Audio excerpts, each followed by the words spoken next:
আসসালামু আলাইকুম।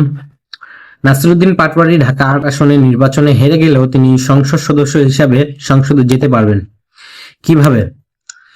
আপনারা হয়তো অনেকেই পিআর পদ্ধতির কথা শুনেছেন। এই পিআর পদ্ধতিটা আসলে কি?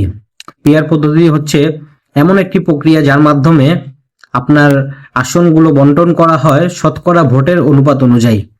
অর্থাৎ আপনি দেখতে পাচ্ছেন এখন বিএনপি ২১০টি আসনে জয়যুক্ত হলেও বিএনপি কিন্তু শতকরা ৬০% ভোট পেয়েছে। বাকি যে ভোট পেয়েছে ৩০% হচ্ছে জামাত পেয়েছে এবং বাকি 10%-এর মতো হচ্ছে স্বতন্ত্র এবং বাকি জোটগুলো পেয়েছে। তো যাই হোক, মূল কথা হচ্ছে নাসিরুদ্দিন পাটোয়ারি কিভাবে সংসদে যাবেন। নাসিরুদ্দিন পাটোয়ারি সংসদে যাওয়ার একটি মাত্র রাস্তা হচ্ছে পিআর পদ্ধতি।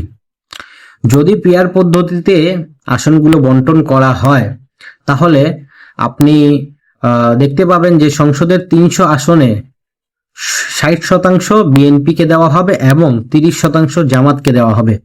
অর্থাৎ আপনি যদি ৩০% ধরেন জামাতের জন্য, তাহলে ৩০০-র ৩০% হয় প্রায় ৯০ থেকে ১০০টি আসন। তো আমরা এখন এই নির্বাচনে যে ফলাফলটা পেয়েছি তাতে আমরা দেখতে পাচ্ছি জামাত ৭০টি আসনে জয়যুক্ত হয়েছে। তবে পিআর পদ্ধতি যদি বাস্তবায়িত হয় তাহলে জামাত ৯০ থেকে ১০০ আসন পেতে পারে এবং জামাত যদি চায় তাহলে নাসিরুদ্দিন পাটোয়ারিকে নিজেদের প্রতিনিধি হিসাবে সংসদে পাঠাতে পারে। তো গণভোটে হ্যাঁ দেওয়ার আমরা একটি সুফল এখনই দেখতে পাচ্ছি এবং আমরা গণভোটে হ্যাঁ দেওয়ার জন্য এত ফোর্স করার কারণ ছিল একটাই, হাসিনার মতো কেউ যেন স্বৈরাচার না হয়ে যায়। হাসিনার আমলে আমরা দেখেছি কিভাবে একতরফা নির্বাচন, একদলীয় শাসন চলেছে। তবে আমরা বিরোধী দল হিসাবে জামাতকে পেয়েছি এবং জামাত একটি যথেষ্ট যোগ্য দল।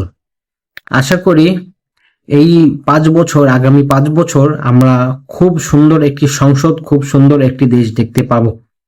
আর যদি পিআর পদ্ধতি বাস্তবায়িত হয় নাসিরুদ্দিন পাটোয়ারিকেও আমরা ইনশাল্লাহ সংসদে দেখতে পাবো।